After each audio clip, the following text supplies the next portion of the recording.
populist candidate Jair Bolsonaro beat the leftist candidate in the first round of voting in the Brazilian elections. The second and final round takes place this weekend. And to discuss it, I was delighted to be joined by Filipe G. Martins. He's a political analyst specialised in forecasting and a professor of international politics. He's worked at the US Embassy in Brazil and he is the director of international affairs of PSL, which is Bolsonaro's party. First, I asked Filipe to explain how the political and economic situation in Brazil over the last 10 years helped fuel the rise of a populist candidate like Bolsonaro. Yes, we should go way back than 10 years ago, but I know we have a little bit of time. So going back 10 years ago, or maybe 20 years ago, all we had was the left. So we didn't have any conservative movement in Brazil. We didn't have any right-wing party in Brazil. We didn't have any right-wing politician in Brazil.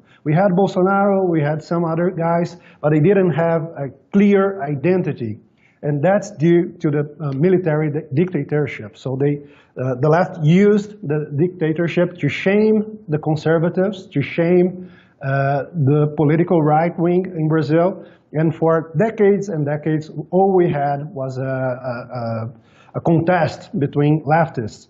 We had PT, Partido dos Trabalhadores, the Workers' Party, and in the other case, PSDB. PSDB stands for Social Democrats, but both of them used to act on the culture, on media, to advance the diversity, the progressive agenda. So we didn't have any representation of the Brazilian right wing, and in the same time we had a very, very conservative population. So our population is still very Catholic and Christian. We have people that are against abortion, against gay marriage, against socialism, but they didn't have any representation.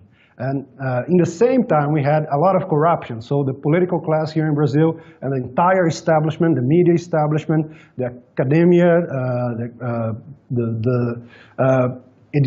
editorialship, they all are leftist and very corrupt. So for a long time, we didn't have any voice. And when we had the internet, so we started to work on critics, and we start to work on means of fighting the left. And here we have to mention a guy that was key for what's going on right now in Brazil. That's Olavo de Carvalho. Olavo de Carvalho is a professor, a philosopher of thousands and thousands of Brazilians, and he we can say he is the father of the Brazilian conservative movement. So before Olavo, we didn't have anything like a right wing. Even Bolsonaro and his children say they came after Olavo and they backed Olavo's ideas, and that's why we are now having all this enthusiastic about your work and the work some other guys do in the US and in Great Britain and also in Europe. So we have a lot of demand for change and also for a creation of a conservative party that's now underway. PSL, the party I'm a director of international relations, and also the party of Bolsonaro, has elected 52 deputados, 52 congressmen. And before that, in the last election, we only had one. So we went from one deputado, one congressman, to 52. And that's a big part of the story that's going on right now in Brazil. Now, the Western media portrayal of Bolsonaro is of this horrendous right-wing military figure who hates women and gay people. In fact, there was a big article in The Guardian on Thursday by Noam Chomsky and other intellectuals saying that Bolsonaro threatens the world, not just Brazil's fledgling democracy. They even claim his supporters were behind 70 violent attacks after the first round of voting. Just how far removed is the Western media portrayal of Bolsonaro from reality? Well, I would say it's as far from reality as it can be. Bolsonaro is none of those things the corrupt media and the establishment media has been calling him. He's not a dictator, he's not an authoritarian figure, he's not a homophobe, he's not a bigot, he's none of those things. So I would say he's indeed a threat, but not a threat to democracy. As you know, he had an attempt of assassination. He suffered an attempt of assassination, an attempt on his life perpetrated by a left-wing activist on the eve of Brazil's Independence Day, I believe has signaled that the crime syndicate that has been running the country is in panic mode. So he's a threat to the crime syndicate. And his popularity, as you might have been seeing, his being received in airports by huge crowds. Every time he goes on the streets, he's also received by huge crowds. Everywhere he goes, he's followed by a huge crowd. And that's due to his fight on crime, his fight against crime. His stance is to fight crime along its whole spectrum, from everyday crimes such as street robbery and rape, organized crime, which here in Brazil includes drug trafficking with all its linkings to terror networks and other criminal organizations worldwide. So here we have PCC, Primeiro Comando da Capital. It's like the first command of the capital, the first command of São Paulo, it will be. So it's a very organized crime organization that has links to Hezbollah, Hamas, and a lot of Islamic terrorist groups. And Bolsonaro has promised to face PCC and also CV, Comando Vermelho, the Red Command. So the Red Command, the name gives an idea on the ideological stance of those criminal organizations. They are linked to PT, they are linked to Hezbollah, they are linked to crime worldwide, and that's why the media has saying Bolsonaro is a threat. He's not a threat to democracy, he's not a threat to minorities, he's a threat to organized crime, to the crime syndicate. Now we have this absolutely staggering statistic: 63,880 people murdered in 2017 alone in Brazil. Bolsonaro's promised to deal with this. He's been called an authoritarian. He's been accused of introducing a police state, or wanting to at least, to handle this.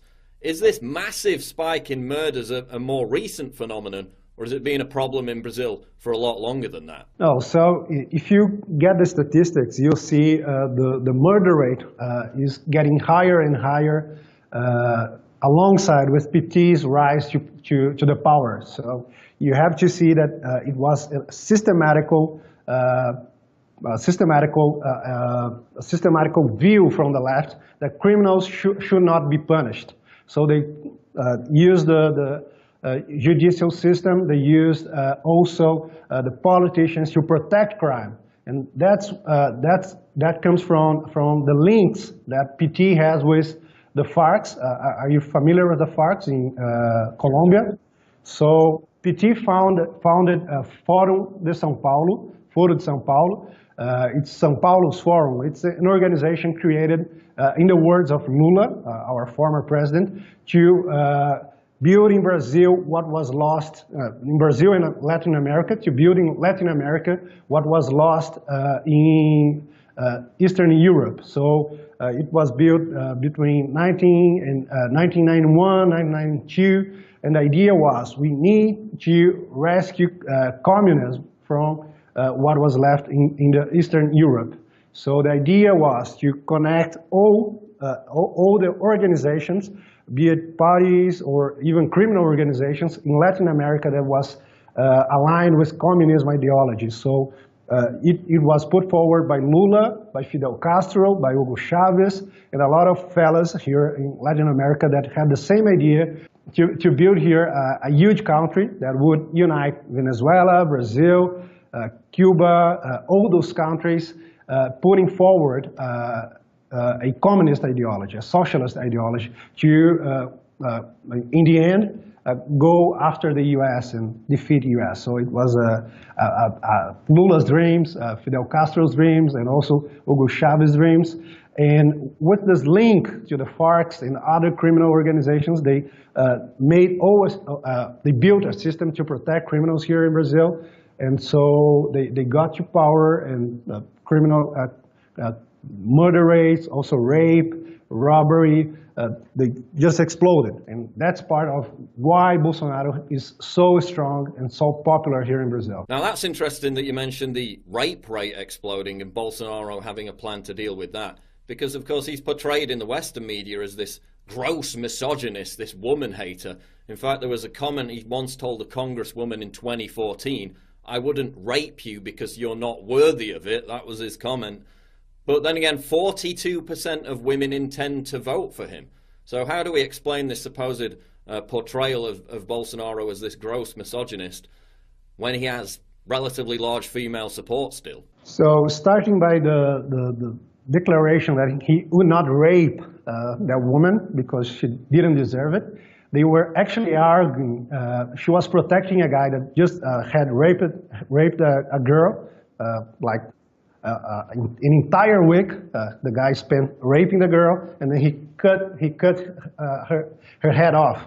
And Bolsonaro was saying that that guy should go to jail, and the other congressman was saying, no, he doesn't need to go to jail. He's just a kid. He didn't know what he was doing. The guy was 17, if I'm not mistaken. And then Bolsonaro was arguing with her, and then she called him a raper. And then he said, no, I'm not a raper. And if I was a raper, I would not rape you because you don't deserve it. Now, that's an absolutely fascinating example of how the Western media completely strips out the context, because all we've seen in the Western media is this quote on its own with zero context. "I wouldn't rape you because you're not worthy of it." They don't tell you the backstory, which you just explained, that he's literally wanting to prosecute a rapist. He's responding to an insult, the congresswoman calling him a rapist, which is a far worse insult.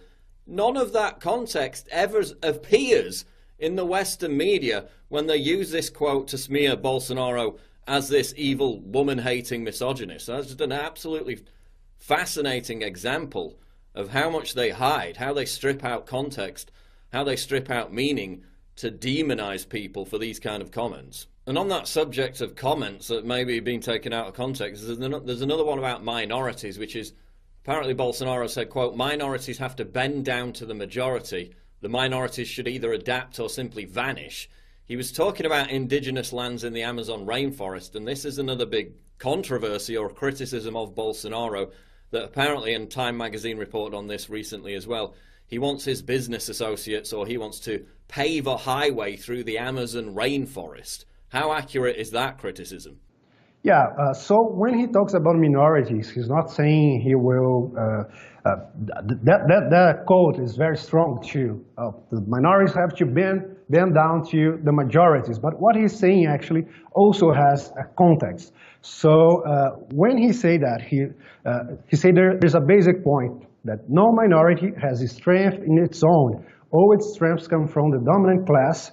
What he was saying is diversity paradise is the absolute and unstoppable power of the dominant class and the perfect tyranny. What he was saying basically was the minorities here in Brazil only have power when they are backed by billionaires such as George Soros, such as some of our own billionaires here in Brazil, also by the establishment media. And what he was saying was, our conservative values, the Brazilian values, needed to be respected. They need to be, they need to have a place in public debate, because as I was telling you earlier, there's no place for conservatives in establishment media. It's not even like in the US where you have Fox News and other channels. We don't have any channel here that gives space to conservatives such as myself, such as Olavo de Carvalho, such as Bolsonaro. We have to go to the internet,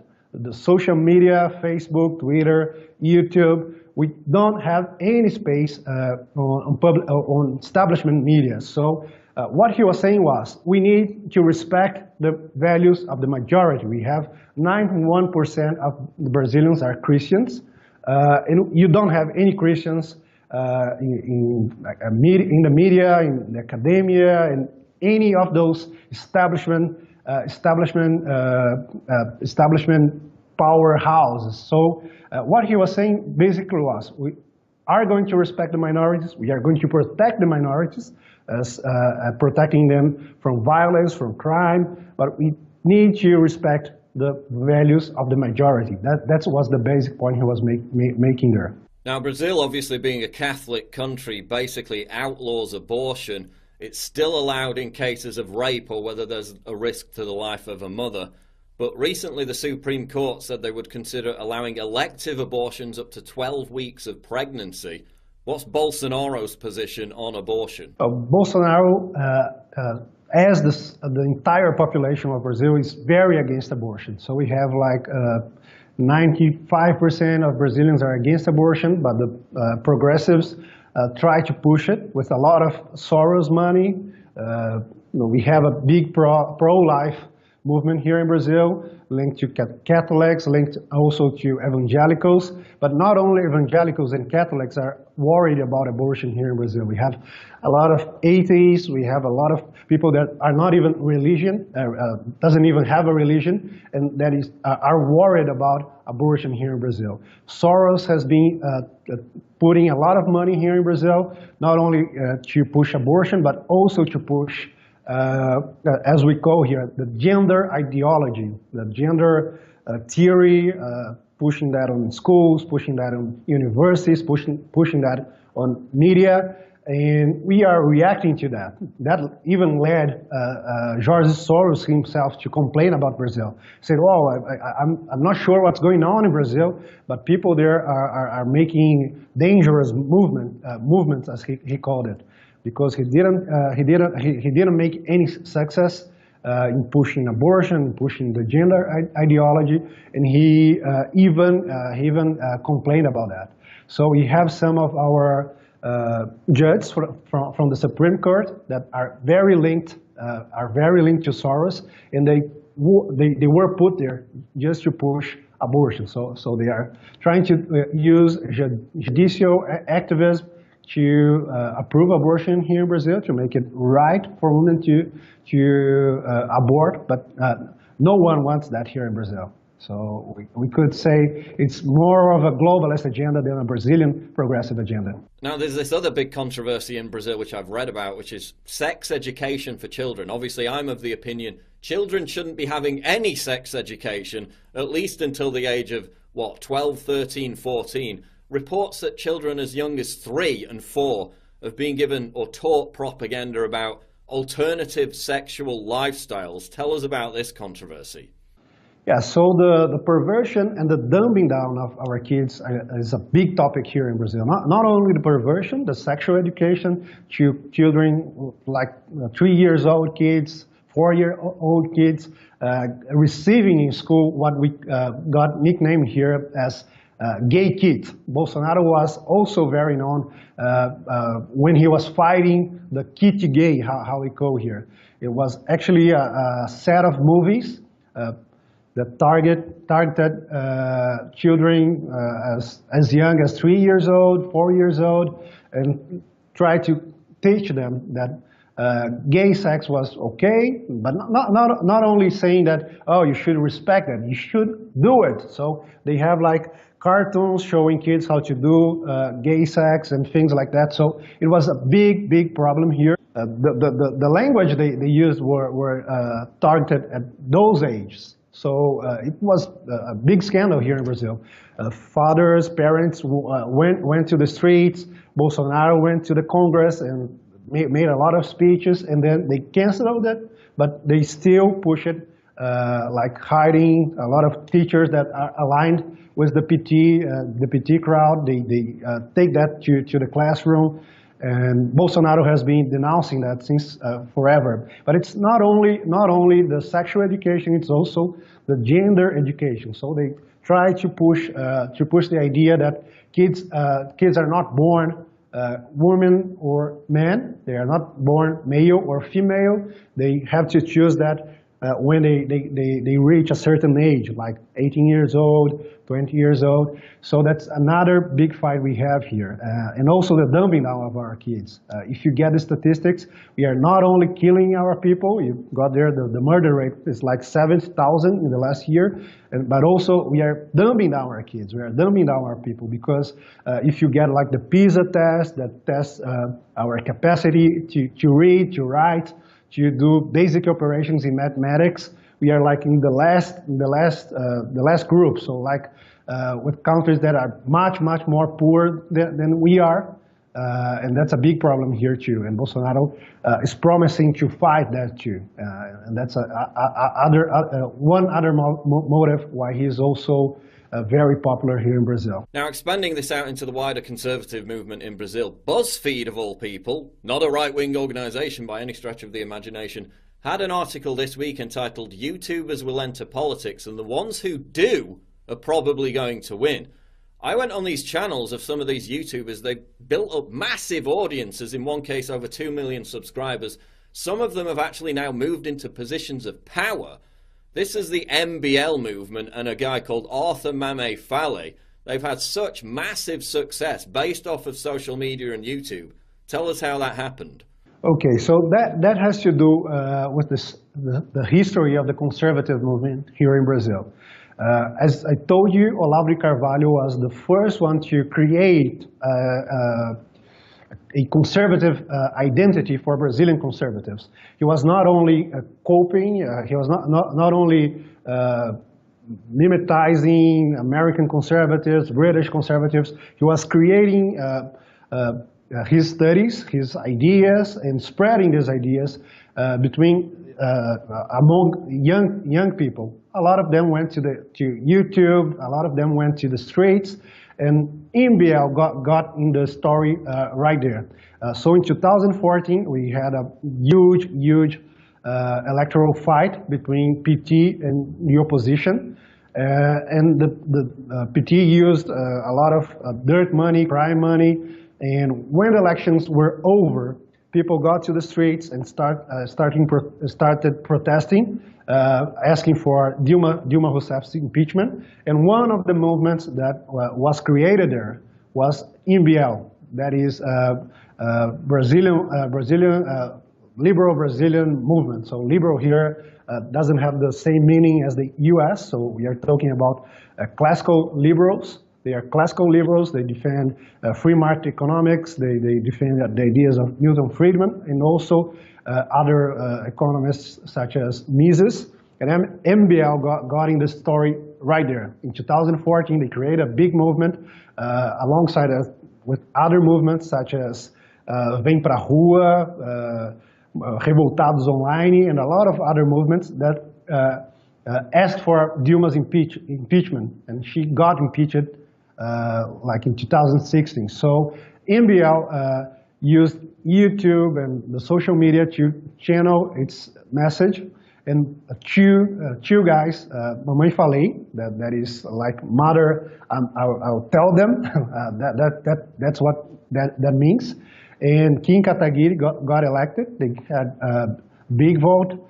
And I believe they are part of this larger movement. They are not part of PSL, they are not part of Bolsonaro's party, but now in the second round they are throwing all their support behind him. But I wouldn't say they are the main characters here. Bolsonaro is surely the largest character. All his supporters, like 52 of them, got elected. We even joked that Olavo de Carvalho has been doing a lot of Google Hangouts with some of these candidates, and each one of these candidates that has done a Google Hangout with Olavo de Carvalho got elected. So YouTube and social media was a big part of what's happening here. Now, another issue impacting the Brazilian election has obviously been social media censorship. Again, Bolsonaro, an absolutely huge army on social media, on Facebook, on WhatsApp, where they're very popular in spreading their message. I call it election meddling when these big social media giants, these big corporations, ban and censor people under the justification of preventing election meddling. They're the ones actually doing it by banning these influential people. Tell us about the problems you've had, that the Bolsonaro campaign has had over this recent few weeks with social media censorship. So from time to time, we get our accounts blocked in Twitter, Facebook, YouTube, even Bolsonaro's children themselves. One of them is a senator, and he got his WhatsApp blocked. He also got his Twitter blocked. Olavo de Carvalho got his Facebook blocked by like 30 days, running on the elections. So it was a big platform for his ideas, a big platform for the defense of Bolsonaro's platform. He was just blocked. And then we complained, we went to the streets, and Facebook said, no, we can't do anything. He's spreading fake news, and they didn't have any evidence on that, any proof that he had shared fake news. He doesn't share fake news, but they blocked him. They blocked Bolsonaro's children. They blocked myself in Twitter and a lot of other accounts. So the censorship we are facing is huge because, as I explained to you earlier, we don't have any space in traditional media, in establishment media, and we put all our ideas and all our time and work in social media. But social media like Facebook, Twitter, and also YouTube has been trying to block us in every single way. So I would say if we had any meddling, it would be from those large companies, the big tech that are blocking Bolsonaro supporters. Now, of course, Bolsonaro's in prime position to win this election in the final round of voting on Sunday. What do the latest polls say about his chances? And then how does this bode for the wider populist movement in terms of it expanding across South America and also globally? Sure. The polls are great.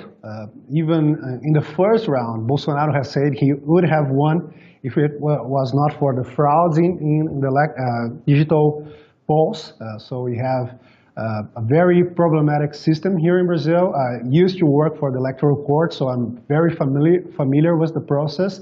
It's not transparent at all. The Brazilian population doesn't trust those polls, and Bolsonaro has said, oh, if there wasn't any kind of meddling, any kind of fraud, I would have won in the first round. And we believe it's true because we have a lot of videos and other proofs that there was at some extent, some fraud.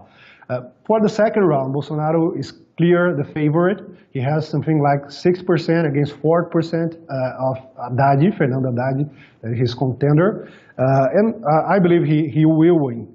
In 2016, I wrote a piece saying the second round would be between Bolsonaro and Fernando Haddad. And people say, no, Bolsonaro won't be there. He doesn't have money, and he doesn't have money. He doesn't have a party, and he indeed doesn't have a party.